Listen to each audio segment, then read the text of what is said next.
sur mon chemin, comme je suis bien, sans mes tracas. You are now listening to Femme Regard Podcast with Tessa Markle and Carolina Alvarez.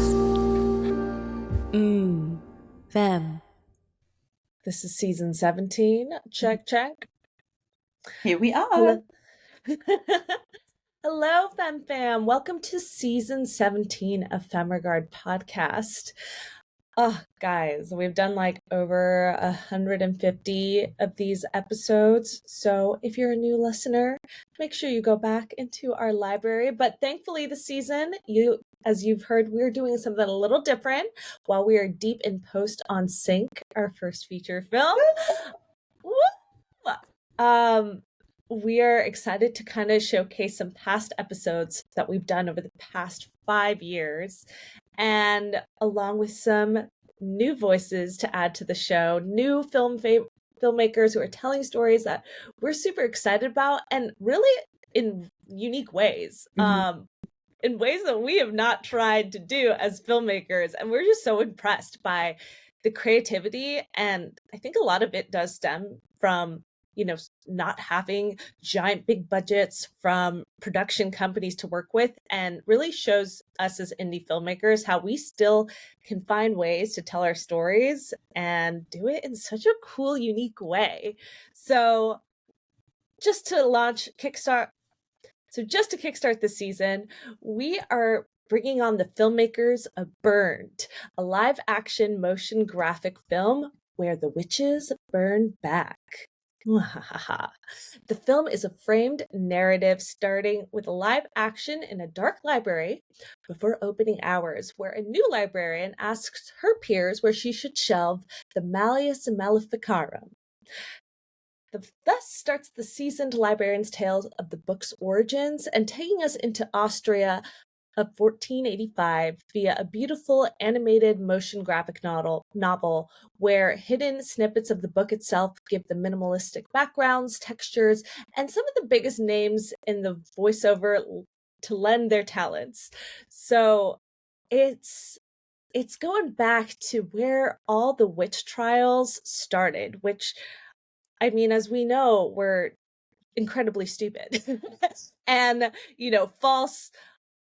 false claims, specifically targeting women, and so many women lost their lives during that time. And I think we can take a look at history and see how today, there's still similar parallels where just because something's written or we see something in the media, it's so easy for us to still jump on that bandwagon instead of question things further. So we really love this uncovering and going back and giving back those women who were tried, just giving them a voice again to kind of clear their names, right? And so me and Tessa, once we heard that, we're like, oh yes, witches, women, stories, let's go. So today on the show, we have writer, director of this whole beautiful thing, Miss Paula Rhodes, on the show, going in further about where she got inspired by this story and why she's telling it, along with her cast members, Tara Platt, who is the main protagonist of the storytelling, and along with Sarah Nicole Robles, who is kind of the audience eyes throughout this narrative. So they really have bigger ideas for where these stories can grow, and maybe an episodic. But right now, they're just trying to finish crowdfunding through their Seed and Spark campaign. So once you hear the story, we know you're going to be sold, and we know you guys are going to want to support them. So definitely make sure you, after hearing the story and this episode, check them out at seedandspark.com/fund/burned. And we know you guys will really love what they're offering. Yes, and I do want to give a tiny little shout out to Jonathan of Geekscape Network, which is the podcast network that we're on. If you're not aware of them, go check them out, geekscape.net. Jonathan introduced us to Paula. Turns out I found out Paula's friends with some of our other friends. One of them's even a cast member in Sync. So it's just so funny to see, that like it's a small world connection, which we actually do talk about on this episode as well. And just, it's so important. I just want to mention this, to support and lift each other up in this industry, and in general, and it kind of also applies again to the story of, all of these witches, these witch trials. It's so funny that like a witch trial is like, that's become like a term in like everyday life. Like, they don't just apply to the actual literal witch trials, because it has happened so much throughout history. And if we can all actually support and lift each other up, things like this don't need to happen. Amen. So, and like these women are they were so incredible to talk to. You can really see how they continue to lift each other up in their own art and their roles. We love that Miss Paula Rhodes. I keep calling Miss Paula Rhodes. She just she deserves that. Is all about going against staying in your lane, and we're about that. Women can do more than one thing, and I think you guys will enjoy the tea, but just the uplifting messages, not just through what the story's message is, but how it also manifests in their team and how they create and work together. So you guys are going to love this. Welcome to the first episode of the season, and we hope you guys stick around. Many amazing women all at once on the show today. So if you're watching this, you better turn it on Spotify and look at all these glorious, gorgeous ladies.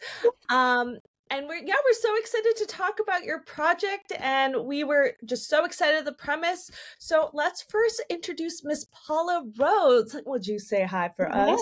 Yes. Hi, I'm Paula Rhodes. I'm the director writer in this, and sometimes it feels like I am just along for this fantastic ride, because it seems to have a life of its own, and I'm loving it.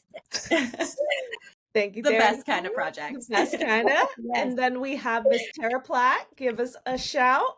Hi, everybody. I'm thrilled to be joining the project on the cast side.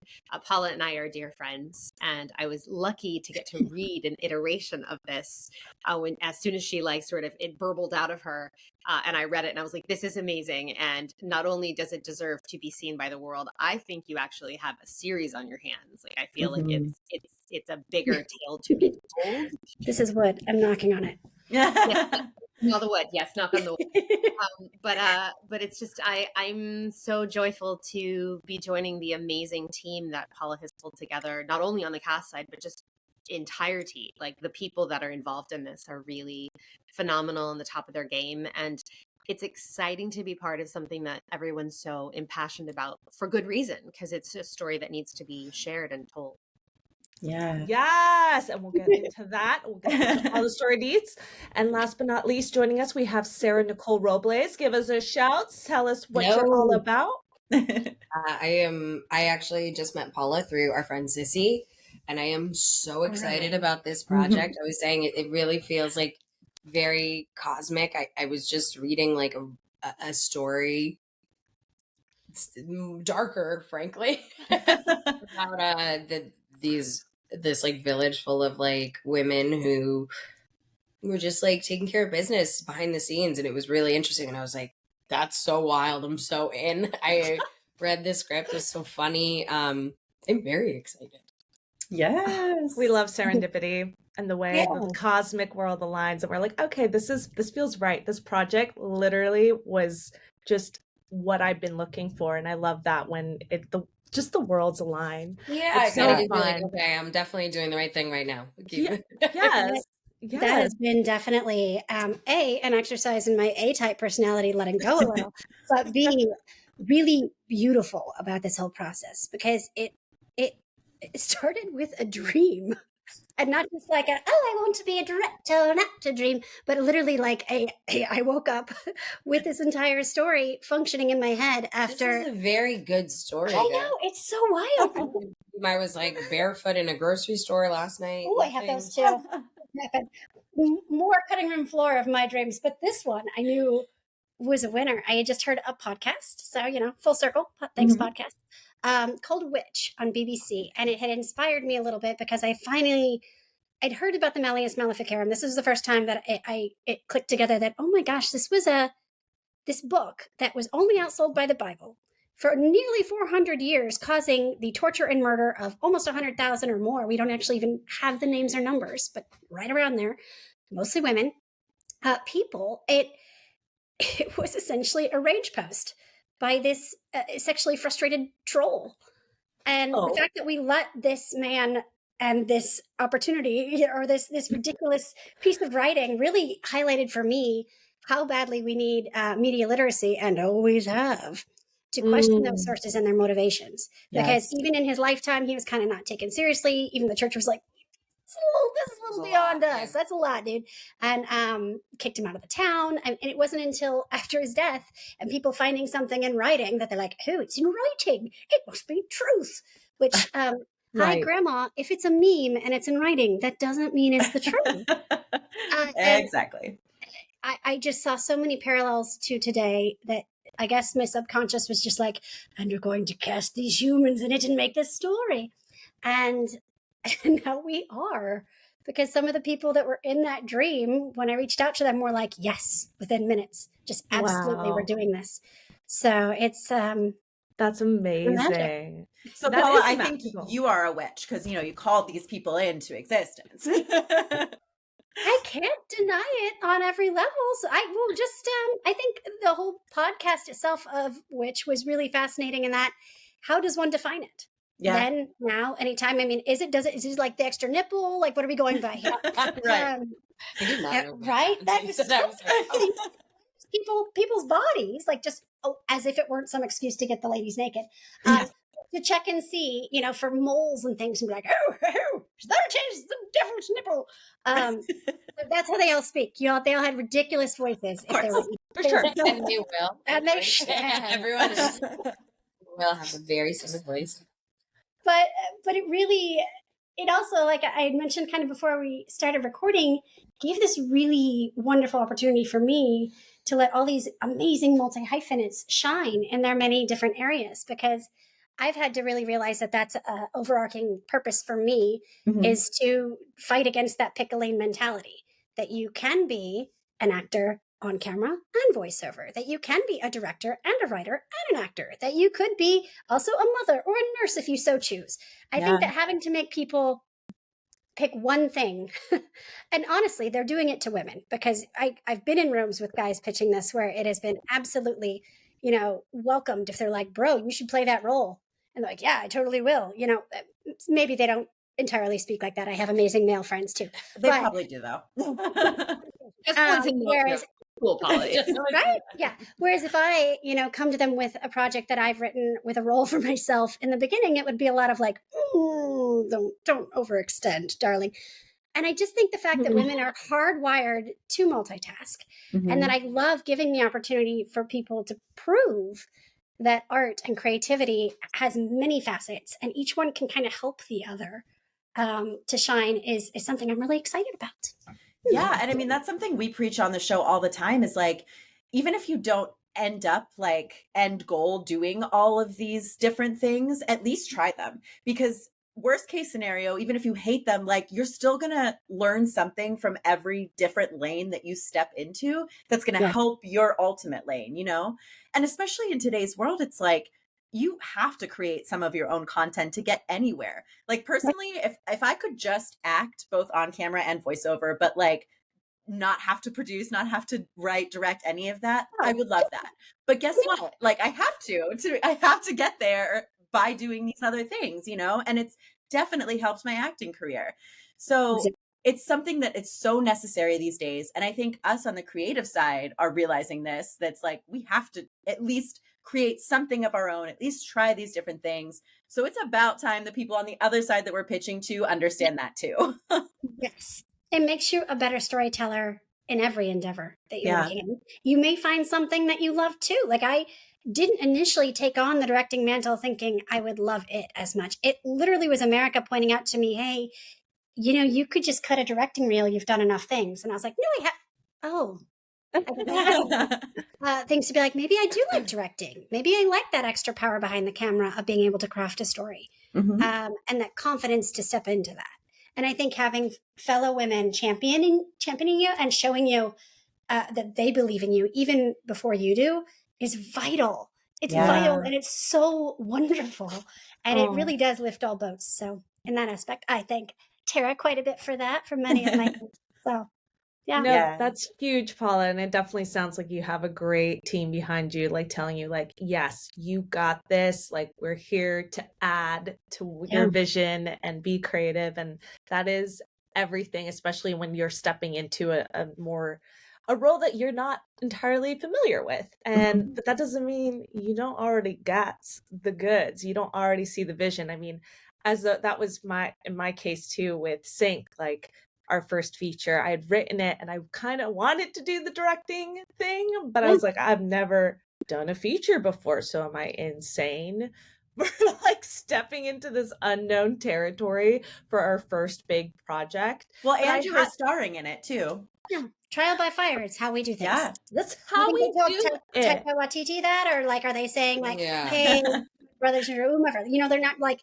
don't take on too much, buddy. Well, also, like, it's okay to fail forward. You're Yes. still like, okay, what the worst thing that happened is you learned, like, okay, next time I You direct, don't do that. I'll do this. Yeah, but like, there has to be a first time. You know, For there has to be sure. My feature directorial debut I shot over the course of my actual pregnancy with myself and my husband as the leads and the entire production crew. Wow. If anything, to kind of prove that it could be done. And I'm going to be honest, I don't freaking recommend that formula. But the fact that we were able to do it and then go on and win Audience Choice at Dances with Films and get global distribution, Yes. I will forever be proud of the fact that we did it, and we could at least put that out there as proof in the pudding to like hopefully inspire some other people to tell their tale. Because Absolutely. it's hard. Pregnancy's hard, guys. It's super duper hard. But it Well, can be Paula- done. Yes. Yes. No, we're not gonna give you our desert flower spiel. It's our first short on horses that we did where yeah, so that was my only other like bigger directing thing, was trying to direct and act on a horse and do all the things. And that's why I was like, okay, you started small. we started small. Like that's how we do it at FemRegard. Like we go, yep, just like you said, just doing it and seeing if we fail. It's like, no, we really love to preach on the show, just like go and do it, even if it's bonkers. But we really didn't know anything about film. Like this is our film school, is going out and making things, telling the stories. And I just want to pivot back. Like, it is so infuriating that, you know, you get told as an actor that go make your stories, tell your stories and make your own art. But then when you do go to pitch it for funding, they're like, okay, you great job telling us the story, but you can't actually like do the thing you want to do. You can't actually tell it though. So like, let's squash that. I love that. I think you ladies are doing it the independent route, so you can have the power to tell it the way you want to tell it. And actually want to go back to Paula. Tell us a little bit more about the story itself and like the themes, and then we can talk about how Tara and Sarah play their roles part of the story itself. Absolutely. So it's a framed narrative, which is just a fancy way of saying a story within a story. It starts kind of like Princess Bride or Neverending Story, where you're having somebody tell us the tale, right? And our storytellers in this, our Greek chorus, if you will, our narrators, are our librarians. So I have Sissy, and I have Sarah Nicole, and I have someone to be announced, playing our three women who are our librarians. They are going to be essentially in this one, assuming we get to do a series, we'll see. I'm already in that mindset. We have our eyes in here with Nikki's character asking a question that then starts the senior librarians educating her and us, the audience, as we get taken along on this tale of the origins of the Malleus Maleficarum. And so that's going to have to take us back to when it was written. That's 1485 in Austria. And because that does up the budget a bit if we're looking at locations and costumes and flying people and etc. Or animating fully. My amazing producer and director in her own right, talk about multi-hyphenates, America Young, like 17 episodes of TV in the last 2 years. Just inspiration. Was the one that came up with the idea of like, what if you do it as a motion graphic? And I was like, because boy, do I know some voice actors. I knew we could make a really rich sound design around it to support the beautiful art. And then it was a matter of finding the artist. And I knew Zach Finfrock from my beginning web series days, back when we would make stuff and people would be like, a web series, so ridiculous. And we'd be like, I don't know, we got this, brand to team up with us and give us money. And so in those days, it really was sort of an incestuous little fishbowl of us all using the same cast and crew and things to make things, because we were seeing some success with it and really cutting our teeth and learning how to wear all those hats, because like indie film, one must to do it. And I think I met him as an actor initially, but I knew he did a ton of art. And he ended up doing this viral Fallout Nuka Break fan film. They got a lot of traction, and he's actually shooting a second one now. But when I reached out to him to have coffee and chat, he was so enthusiastic about the project, and I loved his art style, and he loved my ideas for it and vision for it. If anything, I'm having to always be like, but a little sexier, unless it's Heinrich. Because he's just so wonderful. And so it literally was just all the pieces falling together to the point that I was like, and this is a story that we can then humanize.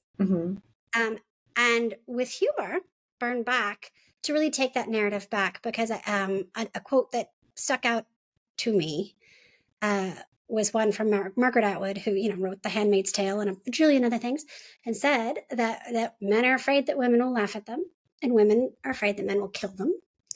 And the disparity in that is so much, and yet also kind of perfect, that it gave me my answer and like, oh, well, then we're going to be laughing at you, sir.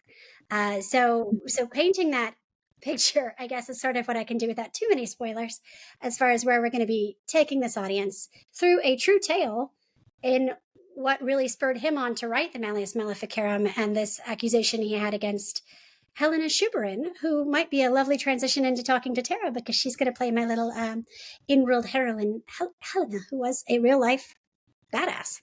Yes. And really quick, before we get into that, I just want to mention for our listeners, can you explain the difference between motion graphic and kind of like traditional animation? Yeah. So with traditional animation, you're going to have cells drawn for each tiny movement, right? Like a flip book. You're going to see everything fluidly. For motion graphic, it's more like it's drawn like a comic book, like a motion graphic, or like a graphic novel. And then you're able to move in layers some of the characters, or do push-ins as they're talking and things. So you can kind of cinemify, if you will, a graphic novel and add this rich sound design around it. It's almost like a radio play that's illustrated. Beautiful. Thank you for explaining that. I was just saying the motion is coming more from the camera angles, and like Paula was saying, the layers. So like you may have the hand cut out, but the whole image is basically still except the hand moving. So you get some motion, right? But it's not a full animation, because like Paula said earlier, that's time and money that, someday. But yeah, it's like that. I kept being like, can we do side-eye with this? Like, just, he was like, yes. I'm like, then we're good. I think you can make this work. Wow. You definitely need side eye in there. There needs to be. That's really cool. Yeah, Tara, go on and tell us about your role and what your heroine's arc is throughout the story. Yes. Well, I, like Paula said earlier, I don't want to give too much away, because obviously I want people to be invested in watching the story, but you get a glimpse of sort of the origin of not only his tale, but a woman that he saw as one of these threats, one of these witches that had the power that he felt that he was lacking. And you get to sort of see who these women were that he felt threatened by, to then be able to parallel to like what we were talking about, our modern world of like, he's just a troll who's not getting the feedback that he wants, because maybe some people are laughing at him and he doesn't like it. And so he tries to hurt them. And in doing so, the fallout of that over the hundreds and hundreds of years since then is people have died and been tortured, and devastating traumas have occurred around the world, because people have found this book that, because it's in writing, they believe it to be fact, when it's really just the grumblings of this really unhappy man because there were powerful women around him that he felt threatened by. And or just being attractive was the crime. Yeah. Being attractive was enough. Yes, powerful and attractive was way too much. attractive, or Because his not lustings couldn't flirting. possibly be his fault. Yeah, No, Yeah. Yeah. Mhm. Yeah. How dare she, who was a married woman, be so appealing to him that then, yeah. Yeah, I wanted to ask, like, what were some of these audacious, like, threats that he felt? We talk about So- the bird cage. That was crazy. The which one? The bird cage thing. oh, the bird nest. Oh, yes, the nest. The nest. So essentially, this She told me this. this guy who was a member of the clergy, they had various orders, his Dominican monk, was given a certain amount of power as a inquisitor. But at the time, this was before witch was scary, before it was bad, before they were burning them. The church didn't go after witches per se. They were definitely murdering and burning heretics. They still wanted anybody who wasn't, for them. That's kind of universal to all religions, yay, or the places of power. But he clearly had some issues with his repressed sexuality and decided to take those out on claiming that women had this magical power, right? And at the time it was seen as like, okay, because there weren't doctors per se. This was even before barber surgeons. So there were maybe people that might stitch you up or give you some tonic or leeches. But for the most part, if you were sick, you were going to the wiser women in the town. You were getting some sort of tea. You were had a midwife, etc. And so those women saw a certain amount of power in society because they were the helpers, right? So anytime you need to unseat a society a little, you go after the people in charge to knock them off their pedestal, right? You can kind of see where that happens then and where it might happen now. But so he had some musings that were initially kind of like, well, witches are real and they're in link with the devil. And that's these women, they're in link with the devil. He was the first one to kind of introduce that idea. And initially the church itself was like, I mean, it's kind of bonkers. I guess you could run with it for a while. But then his actual book, when he goes and writes this after being unsuccessful in quite a big endeavor, has all sorts of illustrations and chapters on things like the things that women do, on where they suckle their power from different orifices in said devil, and where they keep dozens of penises in nests, but they've stolen away from men and they may not even realize they're stolen, and they're also feeding them oats, but I mean, what else does it eat but oats? Because clearly, right. I mean, what else naturally. would you? No, they're probably vegetarians. It was just so many things that you could tell at that time. There must have been a lot of like eye rolls and like, oh, fucking Heinrich again with this. But it wasn't until many years later that, maybe some fringe groups have him speak at their convention and they get all hyped up, and then not enough intelligent people actually shut that down, that it kind of starts to run with enough momentum that some people in power see this as their tool they can use to get rid of who they want to get rid of. Mm-hmm. And we see similar things today with different tools of like vilifying groups of people, right? In order to, there's an ulterior motive behind those saying it to inspire fear. Right. But yeah, Heinrich really ran with that whole like, well, all women cannot resist their witchiness if given a chance. He had some real interesting points of view that we can't wait but to. it also originated with literally him having like salacious dreams about. Yeah, I was gonna say, like, what were their crimes originally? Like, Yeah. And because His he dreams. was having dreams about these women, clearly it was the women coming to him in his dreams Yes. through the devil. Like it becomes this, it couldn't have been him just having lustful thoughts. It was their fault. And so it's Yeah. like I turning see. the, Impurity can only be from somewhere else. Wow. right. Wow. And so he wrote this book. Do we know how thick this book is? I'm just curious.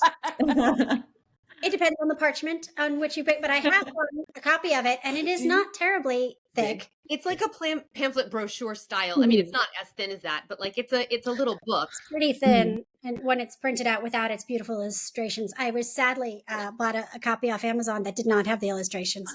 I felt really cheated. Yeah. We have to see the nest of penises. Come on. Yeah, I was like, there's nest. Gosh. So I can look that up. Yeah. So I might do like a midnight reading of that book because it's Ooh, yeah. just really inspired. Yeah. Oh, Yeah. we will be there. That sounds amazing. But no, I mean, I- it's amazing in He was an only history. child. Like that was what Yeah. he would do. He would then, because he had this power Mhm. in the church, what little power he had, he would try to use that to then Like- prove how devilish people And just like being a heretic, Mhm. anything could be against God if someone wants you out. Yeah. Okay. How do you disprove it, right? Yeah, Thinking anything about could make you a witch. evidence that those these women, perfect trials. yeah, Right. they can't say like, no, I didn't do that, because clearly then he would use that to say, see, they're just telling you what I've told you that they, Right. And we know the classic example, right? Of like, we're going to dunk you under this lake. And if you die, you're innocent. Totally sorry, our bad. But, if you try to swim or float, which. Right. There was no So- winning. No, there's no winning. And that was sort of the thing that you ended up seeing a lot. And if you've ever seen The Crucible, it's a nice little Yeah. play that encapsulates that we all got exposed to in high school. About how there's no winning. It's whatever jealousy happened to incur among any community. You end up with things like were entire villages where 80% of the women were burned.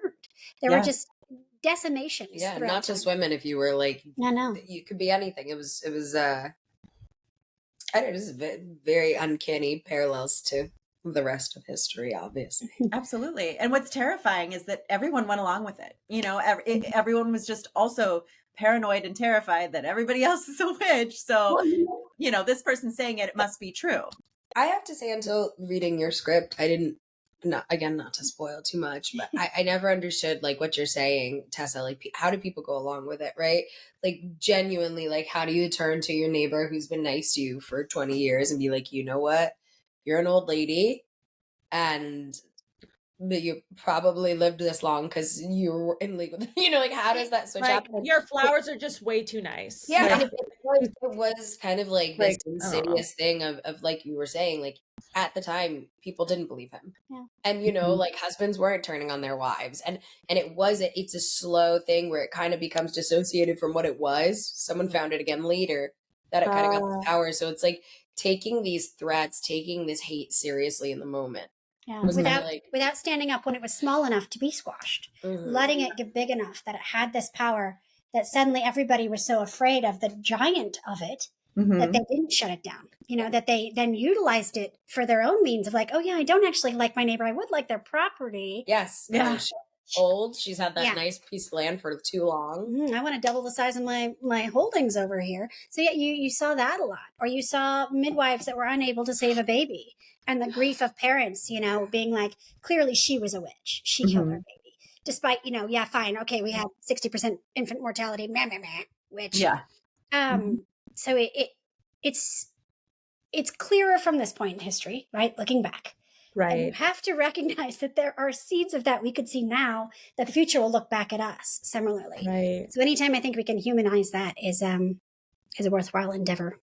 Yeah. I just keep thinking about the Amanda Knox trial because that one just like sits with me and how like she was vilified in the media. And again, it's like That's kind the of, worst snack ever for podcasts, but I really want one. oh my God. Have a pretzel. Have a Like a good pretzel. Make one. yourself comfortable. Every But day. it's just scary to me, like that we still are quick to hop on the bandwagon, Mhm. with media and like instead of questioning and like really seeking the truth. And with you know? Amanda Knox, there was like no proof of anything. No. I was like, No, well, they just didn't like how she was reacting to a horrific Mhm. situation Mhm. and we're like Not painting crying because enough she to didn't know what was going on. She was like, okay, I'm being brought here. I just saw like my I watched roommate dead. Like, I don't She didn't know. speak Italian. No, she didn't speak That was Italian, the whole and they're all thing, just was yelling just at the her in whole- Italian, telling her, "Oh, just like come here, you're Yeah. fine." And then like she's actually being arrested, and she doesn't know. And then she's trapped in Italy and like vilified for every little thing because the police just didn't know who to blame, and it's just like why? I guess we like to find as a community society, like we want to find someone to blame. We want to be able to like be like, yeah, this is the perpetrator. this is like, we're safe now. We did our jobs. Yeah. Good on us. I'm Make like, us but feel did you safe. really? It's that Yeah. lizard brain mentality that it's hard to overcome, right? We haven't Yeah. evolved past that yet. So it's why we have entire networks whipping up fear in people, Mhm. because if you make people afraid, it's Right. easier to lure them and lead them where you want them to go. And so Yeah. you vilify whatever other group you want to point at that point, and plenty of people find themselves in our own legal system without understanding the language and otherwise. So these are unique tales in history, but they're not singular. They No. are happening now, and it would be really nice if we could maybe evolve past that. So maybe via the power of story, we will get a few brains to move on. Yeah. Yes. I mean, it's just like people just need a scapegoat, whether it's the actual person or, type of people or whatever to blame, but also like the reason for it. Like you had mentioned earlier, when this book was kind of like rediscovered, everybody's like, oh, well, it's in writing, so it's true, right? It's like, well, this is obviously, yeah, they did the research back then. This is, of course, yeah, this is Right. fact. There's a papal bull in the front. So he was friends with the Pope, and the Pope, you probably have never messes anything up, No, despite of course not. investing in the slave trade and calling widows heretics so they can buy their land, whatever. Yeah. But then you look at the ramifications of what that says about our society now, and like we're having a huge boom of AI. So Mhm. suddenly anything you watch online with your favorite politician saying something could or could not actually be that person saying what they are attributed to be saying. Mhm. So in 10 years from now, when people look back, like it I becomes saw it in print. I saw it in video. yeah, Yeah. I saw a video. So clearly there's proof that this person who I'm Right. either in league with or opposed to because of whatever my beliefs are coming from are going to now be, it's a very dangerous house of cards. And it's a very dangerous game of hot potato with the people that are choosing to use things for their own means Mhm. against others, to be trying to stay on top of that ever changing imbalance for their own. And Like- yeah, they're hiding behind these other ideals, Yes. right? And they're saying get- it's for these ideals, but Right. they're really just puppeteers. They'll capitalize on anything they can to Mhm. get to their thing, and that's what's like, Tale as old as time. yeah, just Yeah. they're exploiting fear, they're exploiting religion, they're exploiting like whatever the newest value is. They'll find a way to exploit it to get what they want. Yeah, I mean, you look at Nazi Germany, same thing. Like it's been all the happening, same thing. It's happening. cyclical. It happens over and over again, and so Propaganda works. I mean, guys. even the war on drugs, right? Yeah. It was a war on Right. drugs. That sounds really scary. We created all that weed was not out there killing everyone. let's But put it the was a people good in way. jail. Oh, the people we don't want. Oh, those are the people we don't want. Now you can all be in jail. Perfect. yeah. Yeah. But it- Amazing. it's interesting to me in that this has happened so often. We're not going to defeat or do away with propaganda, right? So there has to be a certain level where you're like, okay, these tools are here, they're evolving. How do we get the good stuff out there and make it louder than the bad? And that's my only sort of hope, I think, for humanity, is that let's get all the good people we can, all those amazing smart souls and minds, and get them to empowered enough to tell their own tales and get those to be louder and more numerous than all of the dirt that's coming. Yeah, to Absolutely. educate people enough through humor and, like you said, Paula, like your heart and your mind connected Mhm. to be able to understand a situation well enough to be confident enough in yourself to make the right choice rather than the fearful choice. Right, because fear, just leading by fear, is at times more, it's just more convincing because you're like, that's Run, why. there's a big bad scary thing. Yeah. Run, Yeah, get out of here. there's Everyone does it. lives. Yeah, of course. Right, but then if you can have a louder voice being like, that's silly. Like, can we just. Right. Or, hey, wait, just stepped outside. Actually, not a wolf, a puppy. Like, Yeah. Yeah, that it's so true. I think why we have stories like this and we're passionate to tell stories like this is to kind of have that way of looking introspectively at how we discern truth, right? It's like, okay, oh yeah, we do see this time and time again. Like maybe, pattern. Yeah. yeah. and And- bringing people along in our brain. Like books, videos, movies, all of these ways to storytell, even just around a fire, are literally ways to mind read, right? To share your mind with others and bring them along on this story. And they can be used for incredible good or incredible evil. So anytime we get a chance to amplify the good, I hope we do. Absolutely. Yeah, because that's the thing. People don't want to be told that they're wrong, and they tend to just shut down when you're just telling them they're wrong. But if we can teach people to, teach people media literacy, teach people to actually think for themselves, to actually do their own research, maybe then they won't keep seeing only the wrong things and just taking that as fact, and they'll kind of start checking themselves. Yeah, that's the hope. Sarah, I wanted to jump back to you. What's your role in the storytelling of this? Sure. I feels very parallel to real life. I'm along for this ride. I feel like my character is here as like the audience's way in. So I'm like, I am you. We are on the same page. I had no idea.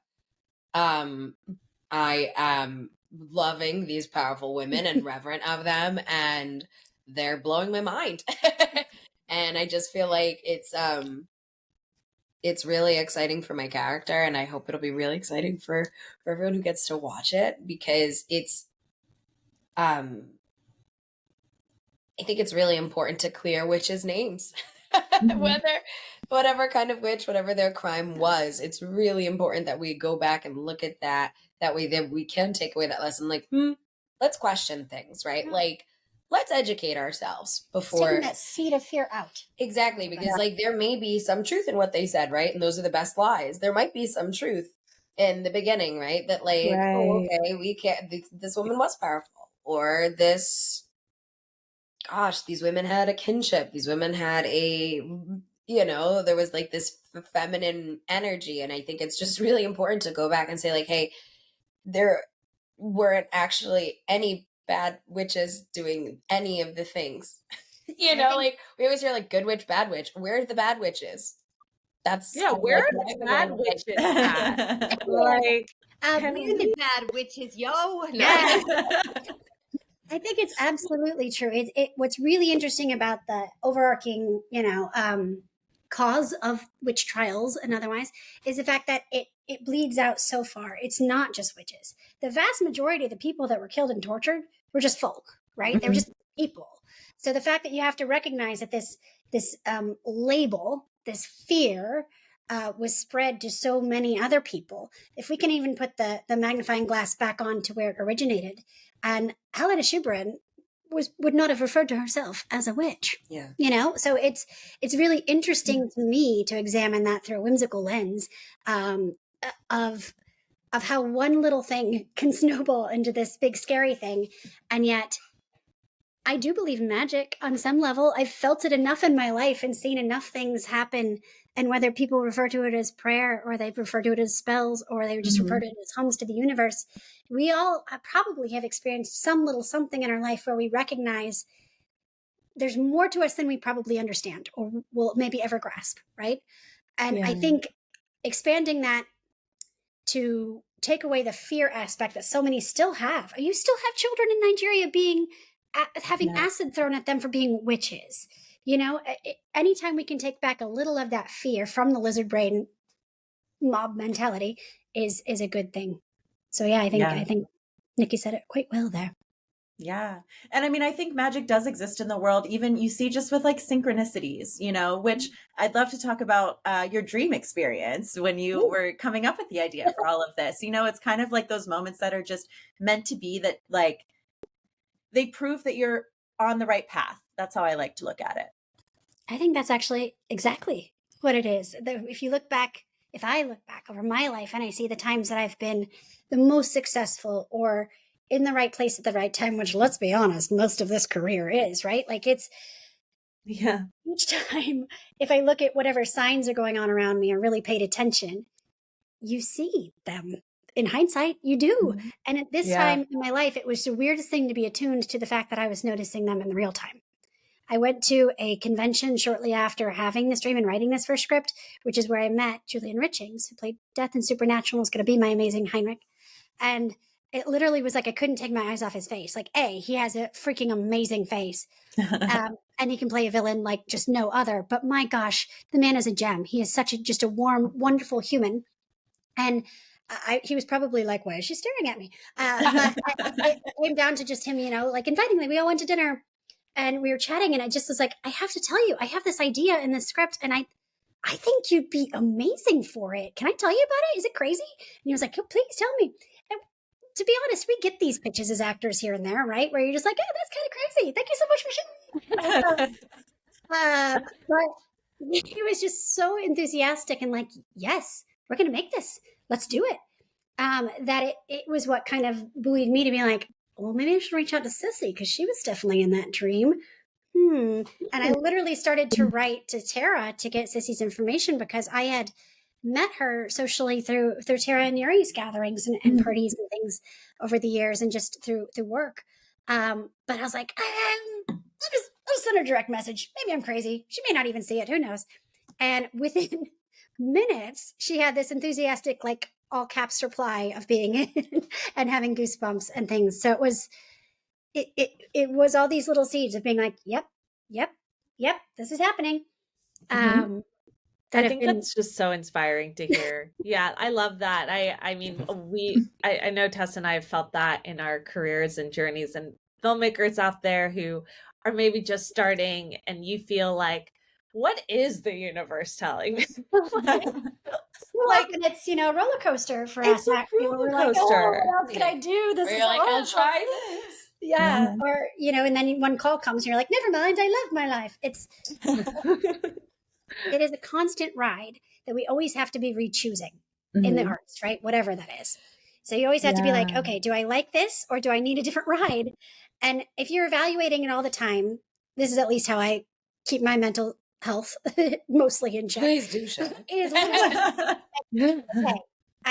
I'm never guaranteed a destination in this path, right? I will never, you can't do it because you want X, Y, or Z award, or you want this or that or whatever. It has to be, okay, am I able to feed myself and my family? And is it what I choose to do right now? Yeah. Am I happiest choosing this path with all of its rejection and none of its stability, the lack of stability and the ridiculous lack of schedule where they're just like, oh, never mind. I thought I was doing this, but now I get to do these auditions today. Yay, opportunity. You have to re-choose it. And as long as you're re-choosing it every day and being like, you know what? 10 years ago me would be so thankful to be here now. Yeah. Or, little kid me would be thrilled to have this. As long as you're re-choosing it, it seems to ground me a little more anyway. Yeah, I surround myself with amazing women and men, just other creators of like mind who really want to. Who are also choosing. Yes. Who are also choosing to be a part of it and re-choosing. Pulling Yeah, our bootstraps up. It's so important because excuse me, burnout is so real, and it happens to all of us in every aspect of life, whether you're in the industry or not, right? But especially in this industry where it's so hustle, rejection, work. Like there's so much going on, and getting through that and then re-choosing to do it again, like that's so important. And again, like you said, surrounding yourself with people, like I almost think of it as like when people are like looking for their, soulmate or whatever, it's like people always say like, just that person's out there, like don't settle. The person that actually fulfills everything is there. It's kind of like that with when you're building your team too. Like don't just settle for people that are going to work for your rate. Like go for people that are just as excited about this project as you. And sure, not every single like PA or grip or whatever on your set is going to be as excited. Okay. But the people that are really like bringing the story to life, really in charge of the storytelling, like if they're as excited as you, it's going to be fun. It's going to be a breeze. Like you're going to make this exactly how you envisioned it. And so many times in this career, anyway, we don't get to choose who we work with. We're just like, yay, I get to work. Okay. That you're just putting up with others is it when you recognize those like minds and you get to kind of collect them in our basket of penises, we'll say. I'm kidding. Yeah, nest. As long as you have the right oats. Yeah. You collect these individuals into your tribe. And when you actually get to make something of your own and you can choose to work with them, it's so good. It's so good. It literally is every time I find myself in a real swoop down of the heart. Refocusing on whatever I need to put my energies into to create something with the people that inspire me is what gets me through it. Absolutely. Oh, that's inspiring. I love it. Yeah, I gotta say, I just appreciate and respect all of you because, people always talk about like the industry as being like small, right? And it's small because everyone likes working with their friends. And I get that. And the same people over and over again, but it can be very in group, out group. That's true. And every single person here is fighting so hard against that to be like, hey, do you know what? No, you want to direct? I'll help you. Let's let's make you a director now. Hey, you want to try casting? Let's just cast something and see how you do. Because as an actor, a lot of times we've all been you're like, you sit here, you need water. Yes. Yeah. As if we're not all like smart human beings who are observing everything, right? We've probably done 1,000,001 other jobs as well to get to where we are. We're very capable of drinking on our water when we're thirsty, Yeah. seeing the bathroom when we have to go to the bathroom. But yeah, it's I think it's very powerful that we change that because so many people are like, how, right? It feels like there's like this. I guess it is about the ceiling, but also like a invisible barrier, that we can break through. And I just feel like I've met you, I've met Sissy, and everyone's like, let's stop that. Like, let's make more good stuff. And, they always say like, to have like the confidence of like a mediocre white man. Oh, Because it's true though. Like if all of us wonderful people stop being like, well, I've never done it, and I was probably and making putting all these barriers in our own way. It's kind of like that ignorance is bliss. If you don't know how stupid you are, you could be really successful. I love that, and it's so a little side quest that tells me that highlights that is for years I was a resume writer too. Like I was one of my many Thrival gigs, right? I would help people elevate the resume, and most of my clients were men, and universally, I would have these guys take. And originally, like their list of actual accomplishments and jobs would be like, right? And they would have no problem wanting me to elevate it as if they had been a fucking CEO of this. Like they would make a PA into a producer, right? They would have every single one of them had no problem completely elevating, shall we say, their resume. Yeah. Whereas every single woman would be like, well, I mean, yes, I was her executive assistant and I did all of her duties, but yeah, I wouldn't want to play up that I could definitely do that job. And every woman downplayed and didn't want to overstate their abilities. And it was always something where I'd be like, actually, you can totally do this job. Let's highlight all those things you did and spell it out up here. And just having to convince women, I started to realize it must be a societal thing because these were technically all American women. I would see that we were almost at some point must have been taught like, well, don't overextend, don't overstate, don't brag. And somewhere along lines, boys must have been like, brag away. You can do it. Have extreme confidence. Try first. Jump in with both feet. And I think changing that a little bit is powerful and is exciting. And America and her Chimera Project, which is an organization that champions women, is so vital in doing that. And to all my fellow A-types out there, letting go a little bit and trusting your team that you already trust to bring amazing elements to it is one of the most freeing and happy, surprising things that I've ever found in any of my career. Anytime I can be like, hey, Sissy, you should produce. You already do this. And who would you want to bring to the team? And she's immediately like, yes, I would bring Nikki. And I'm like, I love it. We're bringing Nikki. Or, America, who do you have that might fit this? And she's like, yes, I love it. Let's bring this. Asking people to bring input into it and trusting them a little bit has only ever brought things beyond my wildest imagination, what I could do on my own. Yeah, I think that's so important. And so, you've seen like there's proof in the pudding, you've seen that really works. And it's so inspiring too, because on both ends, like if you're the person that's like, hey, you should try this, you're empowering that person and helping your own project because they're going to bring something to the table. And then on the other end, that person actually gets a chance to explore this and see where it can take them. Yeah. We need to fight that like scarcity mindset. Yes. And like the mindset that we need permission. Like that's what I'm thinking I need a of. lot of permission. I agree. Right. Yeah. Giving each other. Yeah. I need to write that on my mirror in the Giving morning. each other. Permission. Yeah, because that's what, Paul, it sounds like you're doing. You're like, in a way, not like you're giving permission, but it's like that validation that if we were spinning that on a positive term. It's like the validation that you are worth it and you have enough to like see this role out, because yeah, you are enough. And I think sometimes for some reason men just don't feel like they need permission for anything, and we as a society of women do, and it doesn't make sense. Like you said, there's somewhere ingrained in us that we kind of can't always come into it, but that's something I've been trying to also break mentally. It's like, no, I got this. Like, Yeah. hi. Even and especially in highly functioning, amazing, multi-talented women are the Yeah. ones that doubt themselves the most. And ladies, you should not. You're Yeah. amazing. And it's really exciting that we have an opportunity to start sharing that message. Absolutely. Hell yeah. Well, it takes a team of badass women to get this ball rolling. Talk to us about your Seed and Spark, and where you're at with crowdfunding. Exciting. So we are just past the halfway mark as far as time. 4 weeks. 2 more weeks. And currently we are just after we passed 70% on the weekend, which is Hell yes.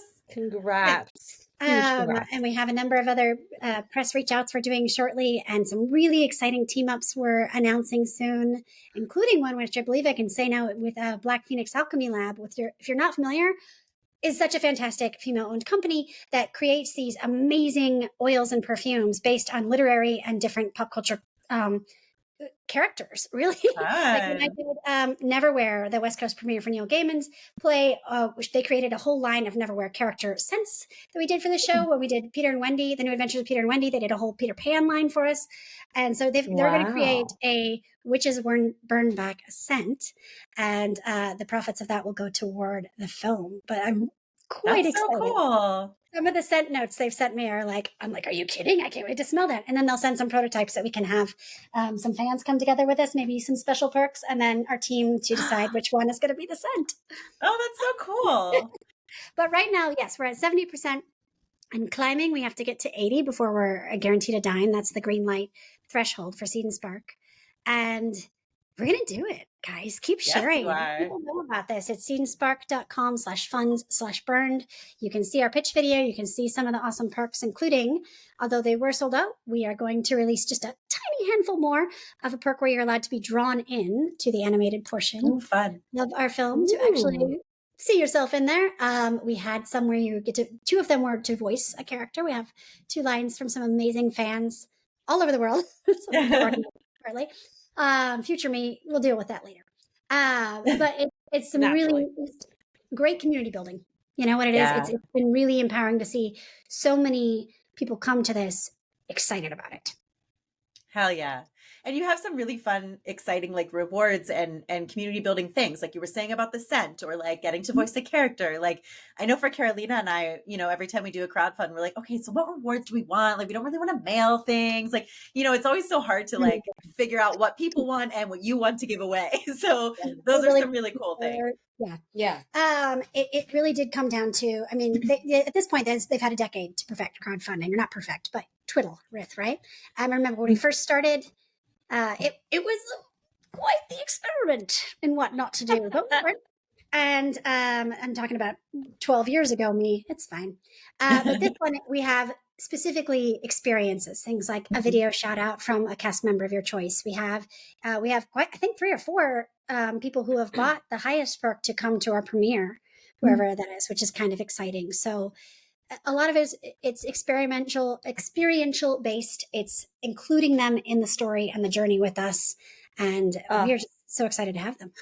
Amazing. So listeners, Seed and Spark /fund/burned, right? And then /fund/burned. Yes, thank you. And then for each of you, if you'd like to share social media, website, anything like that, for yourself individually, and then for the project, so that our listeners can follow along with the journey. Cool. Take it away, Tara. I am at Tara Platt on Instagram and X. I don't know what we call it anymore, you guys. Is it Twitter? Is it still Twitter? I don't know. So I'm easily found there. The artist formerly known as Twitter. She's not tooting her own horn too much here, but she has voiced hundreds upon hundreds of some of your favorite characters out there, especially if you're a Fire Emblem fan. You are a big fan of Edelgard. And did I say that correctly? Edelgard? Edelgard, yeah. Yes. And so many others, from Wonder Woman through, oh my gosh, like just everything. Tara is She's really good at doing your resume and making you sound really important. yes, this is what I do. I'm like, well, she's an author. She's a TED Talk giver. She is just a phenom. Tara Platt. I just enjoyed listening to y'all's voices talk throughout this podcast. I'm just I'm like, I can see it. Yes, this is delightful. I'll do a little intro for Sarah Nicole. Sarah Nicole Robles, voicing the lead character on Disney's The Owl House, as well as dozens upon dozens of other on-screen and voiceover characters. I don't know about Yes. dozens. Yeah, That one no, might be there- not true.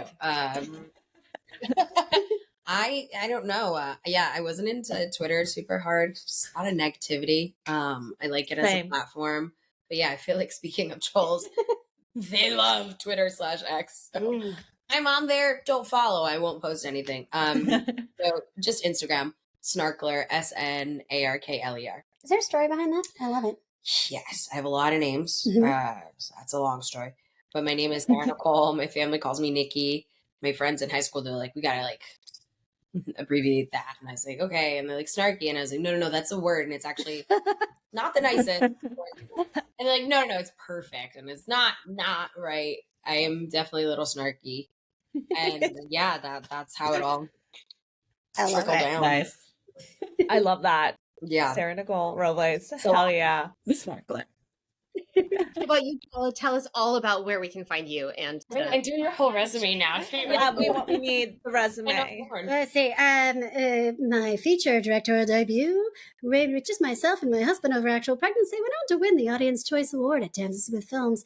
Black Magic directing fellowship fellow Paula Rhodes, as well as I think I have like about 100 or so credits. I don't know at this point from voiceover and on camera. Ultimate fighter of having to pick a lane, Paula. Now, Paula _Rhodes on all the socials. Again, probably has more Instagram than any other formerly named platforms out there. You can find me in all the things, and you can also find @BurnedMovie on Instagram, where we're posting some of our updates. But we would love your follow on our Seed and Spark campaign, as the actual number of followers there gives us cool stuff for the film. Oh, good to know. Good to know. Okay, good to know. Good to know. Well, Click that Yeah, follow, so if y'all. if you can't help in a fiscal sort of way, you can help by your showing up and supporting. standing up. Yeah, Yes. spread the word. Just give us the retweet or the reshare. Instagram, is it a thing? Would you share a story? Share to your share it to your please. Yeah, reshare. Yeah, we post our stuff. If you're like, Not ancient generation. I don't know how to do it. So we would love to be found by any of you guys. If And you'd we're love to teach us how to use Instagram, teach us a reach out. Instagram consultant position. Welcome. No, thank you guys so much. If you can't donate to the campaign, teach them how to use Instagram. That's support in kind. We get it. You guys are crushing it. We are just so excited about your campaign, your story. We're excited to share this with our audience. Bam, if you're not sold on this, I mean, do you even like us? Is there any last words? Oh, just that we can't wait to burn back and hope you'll join us. Yeah. Thanks for listening to FemRegard Podcast. If you like what you hear, tune in every Friday for more tips on the filmmaking business and insightful conversations with industry professionals. We can only grow with your support, so please subscribe, share, rate, and review. You can also join the Fem Fam on Patreon. For more on us, check us out at femregard.com.